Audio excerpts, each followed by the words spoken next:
朋友们，大家好，我是陈运昌，欢迎来到安行晚年。你以为进了酒店房间，反手锁好门，再把那个防盗链咔嗒一声挂上，你这间临时的小天地就固若金汤，彻底安全了吗？我跟你说，朋友，这么想可就大错特错了。今天我要跟你聊的，就是这个我们出门在外最常待的私密空间里，一个最危险但又最容易被所有人瞪着眼睛忽略掉的东西，就是你每天洗脸、刷牙时都会对着的那面镜子。你可能会觉得我是在危言耸听，镜子不就是块玻璃后面镀了层银吗？能有什么花样？但请你现在在脑海里想象一个画面，你正站在酒店浴室的镜子前，毫无防备地做着私密的事情，而在光洁的镜面另一头，可能不是冰冷的墙体，而是一个幽暗的空间，里面正有一双眼睛，或者一个黑洞洞的摄像头镜头，在无声无息地死死盯着你的一举一动。这听起来是不是像极了低级恐怖片里的情节？但这是真实发生在一些不正规的酒店、民宿，甚至是某些出租屋里的现实。陈运昌今天这番话，你一定要耐着性子听到最后，因为这关系到我们每个人的尊严和安全。在开始分享之前，希望大家能动动发财的小手，给视频点赞，让系统知道这是有用的内容。更欢迎你在评论区留个言，说声说得对，或者分享一下你的经历。现在的年轻人爱旅游，爱探索世界，还有咱们经常需要奔波出差的商务朋友，住酒店那简直就是的二个家。大家风尘仆仆推门进房间的一件事通常干啥？我猜十有八九都是把行李随手一扔，然后整个人像散了架一样瘫倒在床上，紧接着掏出手机，连上 WiFi， 不是刷短视频放松，就是赶紧给家里报个平安。稍微讲究一点，有点卫生顾虑的朋友，可能会掀开被子看看床单有没有毛发污渍，或者再去检查一下门锁是不是灵敏。但是陈运昌，我敢拍着胸脯说，几乎99.9%的人都不会特意走过去，对着墙上那面看起来干干净净、普普通通的大镜子，多瞧上那么一眼。在我们的潜意识里，镜子它就是墙的一部分嘛。后面不是水泥就是砖头，结结实实的，能有什么危险呢？但是陈运昌今天要非常严肃、非常认真地告诉大家，在某些心怀叵测的人眼里，镜子有时候可不仅仅是一面镜子，它完全可以被改装成一个单向的观察窗口。这种特殊的镜子，在我们这个行当里有个专业的叫法，叫做双面镜，也有人叫它单向透视镜。什么叫双面镜呢？大家肯定都在电视剧里看过，警察审问嫌疑犯的时候，经常是一间审讯室，隔壁还有一间观察室。警察坐在黑乎乎的观察室里，能透过一面特殊的玻璃，把对面审讯室里犯人的一举一动，每一个表情都看得清清楚楚。而那个犯人呢，他往警察这边看，看到的只是一面能照出自己惶恐样子的大镜子，根本看不到镜子后面还有一群警察在分析他。对了，就是这个原理，酒店里可能存在的危险镜子，就是利用了完全相同的科学原理。它的原理啊，说复杂也不复杂。咱们家里用的普通镜子，是把反光材料，比如银或者铝，严严实实的镀在玻璃的最后面，光线射过来，碰到这层厚厚的反光层，咣当一下全给弹回来了。所以我们就看到了自己的影像。但双面镜它耍了个心眼，它的这层反光膜镀得非常非常薄，薄到什么程度呢？你可以把它想象成一层半透明的纱，这样一来，光线照上去，它既不能全部反射回来，也不会全部透过去，而是一部分听话的反射回来，另一部分则悄悄地穿透了过去。这时候，哪边的光线强，哪边就占了绝对的主动权。如果你站在光线明亮的酒店房间里，灯火通明，你这边摄像镜子的光线就非常强，大部分都被反射回你眼睛，所以你看到的依然是自己清晰的影像，感觉和普通镜子没啥两样。可是，如果镜子背后是一个黑漆漆的密室，或者光线非常非常暗，那么从背后透过来干扰你的光就微乎其微。但对于躲在镜子后面那个暗处的人来说，情况就完全反过来了，因为你那边太亮了，强烈的光线穿过那层半透明的膜，源源不断地进入他的眼睛，他看你这边，就像我们看一块透明的玻璃一样，一清二楚，你做什么他都尽收眼底。这道理其实就跟我们白天站在窗户边往里看一样，如果屋里没开灯，拉着窗帘，外面亮屋里暗，我们从外面看窗户，就是黑乎乎一片，啥也看不见。可要是屋里开着明晃晃的大灯，外面天黑了，那你从外面看这扇窗户，简直就像看一个展示柜，里面有什么摆了什么，看得清清楚楚。双面镜能偷窥成功的根本，就是制造并利用了这种明暗悬殊的光线差。说到这儿，不知道屏幕前的你有没有觉得后背有点微微发凉？你心里可能在犯嘀咕，陈运昌，你说的这种双面镜，不是警察局、审讯室那种特殊地方才用的吗？怎么可能会流到我们普通人住的酒店里来呢？哎，这里面的水啊，可能比你想象的还要深。有些利欲熏心、道德沦丧的黑心商家，或者是心理极度扭曲变态的房东，为了满足自己龌龊的窥私欲，或者更直接、更恶劣的，为了偷拍下客人的隐私视频，拿去那些非法的网站上贩卖赚钱。他们真的会在装修上动起这种歪心思。他们有的会在卫生间的镜子后面，或者正对着床铺的那面装饰镜后面，偷偷挖出一个小空间，装上这种双面镜，然后在后面架上高清摄像机，甚至有的人就蹲在后面，用肉眼直接偷看。这不是危言耸听，这是被警方多次揭露过的真实案例。那么，作为我们普通老百姓，出门在外，进到酒店房间之后，到底该怎么用最快、最直接的方法，判断眼前的这面镜子是安全的普通镜子，还是可能要命的双面镜呢？陈运昌接下来就教你一个最简单、最有效，而且不需要任何专业工具，连3岁小孩都能立刻学会的方法——手指测试法。这个方法你只要花3秒钟，就能做出一个初步的重大判断。站到卧室里那面大镜子前，伸出你的一根手指头，食指就行，然后用你的指尖垂直的、轻轻地顶在镜子的玻璃表面上。注意啊，是指尖垂直点上去，不是指肚按上去。点上去之后，你的眼睛要凑近点，聚精会神地观察一个关键点，看你真实的手指指尖和镜子里照出来的那个手指指尖的倒影，它们两者之间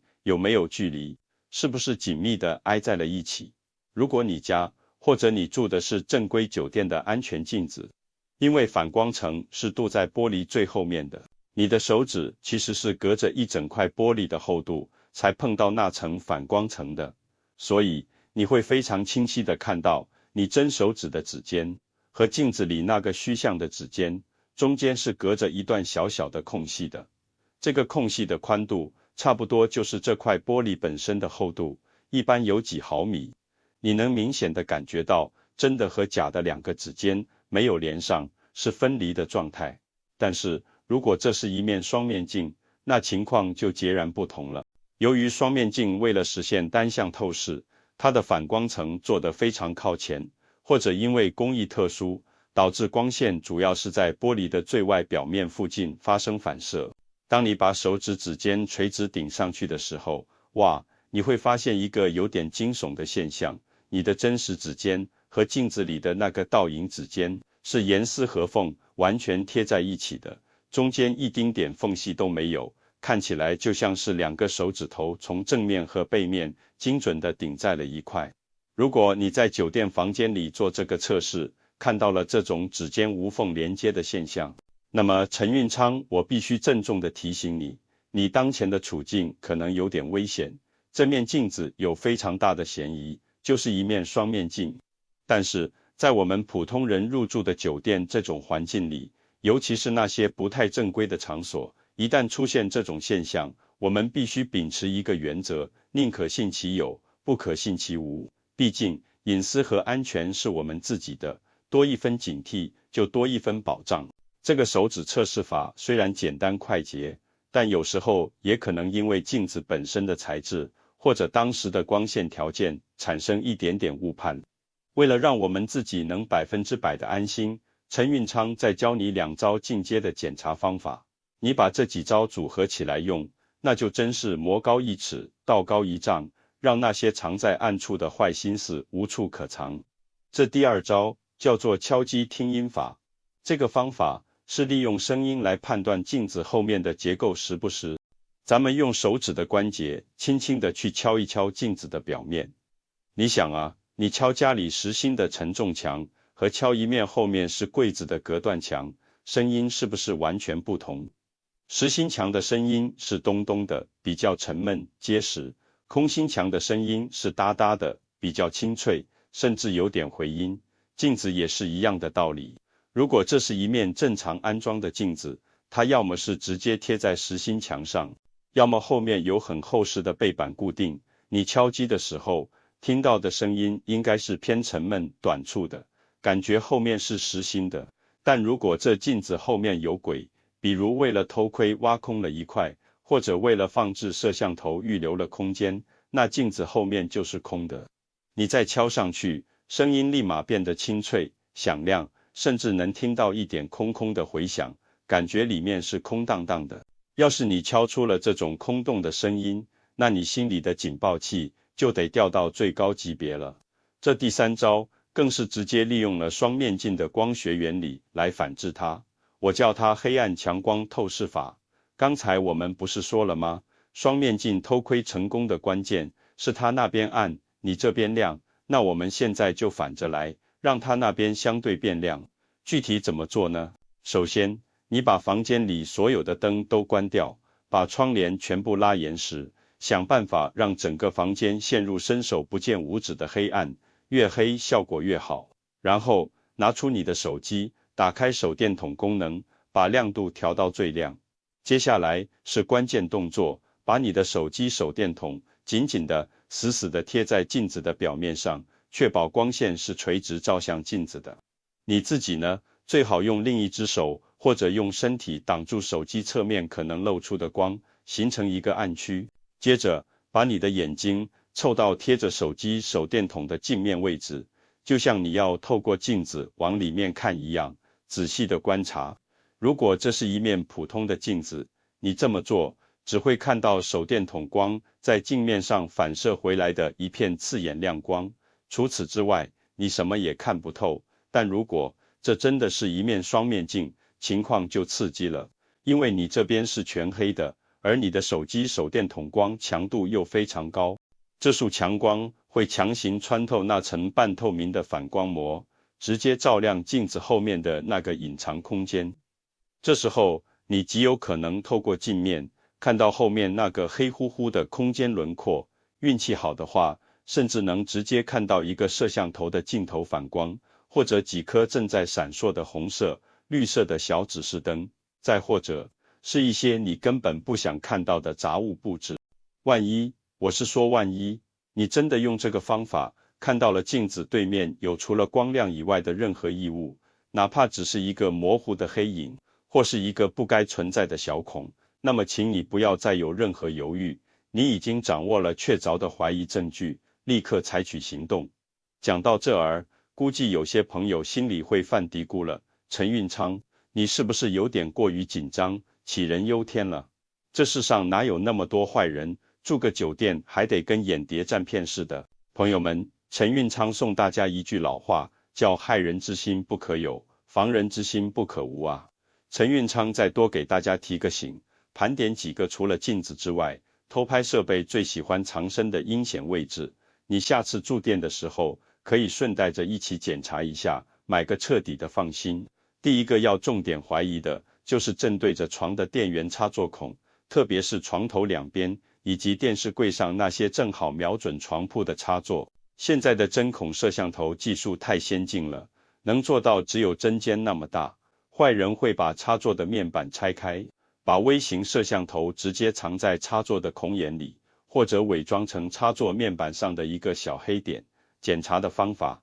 可以沿用我们刚才的黑暗强光法，关灯拉窗帘后，用手机手电筒紧紧贴着每个插孔罩，从侧面仔细观察孔内，如果里面有不该有的，类似玻璃镜头的反光点，或者看到有极其微弱的红色、蓝色光点在规律闪烁，那8、9不离10就是中招了。第二个高危位置是天花板上的烟雾报警器，就是那个圆圆的，平时有个小红灯一闪一闪的玩意。这个位置得天独厚，处在房间的制高点，视野开阔，能把整个房间尽收眼底。有些高手会把摄像头巧妙地改装在烟雾报警器的外壳里面。检查这个位置有点难度，因为它太高了。但如果你入住时发现某个烟雾报警器样子特别新，或者侧面多了一个奇怪的小孔，或者它的指示灯闪烁规律和别的房间不一样，那你最好多留个心眼。如果实在不放心又够不着，有个不是办法的办法，你可以用几张创可贴或者不透光的贴纸，把报警器上你觉得可疑的小孔暂时贴住。第三个需要警惕的是房间里的电视机、机顶盒以及路由器这些电子设备。这些东西本身就有各种指示灯，也会发热，把摄像头藏在这里面，简直是完美伪装。因为摄像头工作也要用电，也会发热，混在其中很难从外部察觉。而且这些设备通常都摆在电视柜上，角度正好对着大床，视野绝佳。进屋后，你可以把机顶盒、路由器拿起来，仔细看看外壳上有没有多出来的不该有的小孔，或者有没有被拆卸后又粗糙组装起来的痕迹。第四个容易藏东西的地方是墙上的装饰画或者海报。如果这幅画挂的位置非常巧妙，正好对着床或者浴室门口，那你就要多个心眼了。有些摄像头会被藏在画框的缝隙里，或者隐藏在画面中颜色较深、图案复杂的区域。你可以尝试把画稍微摘下来看看背面，或者同样用手电筒贴近画面照一照，看看有没有不正常的凸起或反光。说了这么多各种方法和位置，其实核心思想就一个，我们要把安全的主动权牢牢掌握在自己手里。我知道很多朋友听完可能会倒吸一口凉气，觉得我的天，这也太累了吧，出个差旅个游，本来是为了放松，结果进房间还要像侦探一样搜查一遍，心好累。陈运昌非常理解这种心情，但其实当你把这些动作变成一种习惯性的流程，真正操作起来，也就是进门后1、2分钟的事儿。你想象一下，你推门进房，放下行李，先不着急躺下，而是走到卫生间和卧室的镜子前，伸出手指这么轻轻一点，3秒钟，心里就有个初步判断。然后你顺手关上灯，拉好窗帘，打开手机手电筒，像巡逻一样在房间里走一圈，重点扫一下床头插座、电视机、烟雾报警器这几个地方，看看有没有可疑的反光点。这一整套流程做下来，熟练了可能连5分钟都不要，但是这短短的5分钟，买来的是你接下来一整晚的踏实睡眠，是你和家人的绝对隐私安全。这笔交易难道不划算吗？简直太值了。特别是对于我们的女性朋友，如果你是一个人出门在外，陈运昌我更要语重心长的多啰嗦几句。除了上面说的检查偷拍设备，你进房间后的第一要务必须是立刻反锁房门，并且一定要把门上的防盗链或者那个金属防盗扣给挂上。别小看这个物理锁扣，现在很多酒店的电子门锁其实并没有想象中那么安全，有些通用的管理卡甚至能被别有用心的人弄到。但是那个从里面扣上的防盗链，只要它质量没问题，外面的人想硬闯进来是非常困难的，而且会制造出巨大的声响。这就是你求救和反应的时间。如果你经常独自出差，或者心里总是不太踏实，我强烈建议你花10几20块钱，在网上买一个便携的主门器或者顶门器，很小巧，随身带着，晚上睡觉前把它卡在门缝底下，它能从物理上形成一个强大的阻力。外面的人就算有钥匙，也极难推开。如果没带主门器，临时用房间里的椅子、行李箱顶在门把手下面，也能起到很好的警报和阻挡作用。还有个小细节，晚上睡觉时，最好不要把房间里所有的灯都关死，可以留一盏卫生间的小灯，或者走廊的夜灯。一方面，黑暗是很多不法行为最好的掩护，留一点光亮能让躲在暗处的人有所顾忌。另一方面，万一晚上有什么紧急情况，比如火灾、地震，或者你自己需要起夜，有一点光亮，能让你更快地看清环境，找到逃生路线，避免因黑暗慌乱而受伤。好了，咱们的话题再绕回最开始的镜子上。我们做足了功课，但万一，我是说万一，你真的用了手指测试法，发现指尖无缝，又用了敲击法，听到空洞的声音，最后用了强光法，仿佛真的看到了镜子后面有东西的影子，基本上可以确定，这就是一面该死的双面镜了。这个时候，你该怎么办？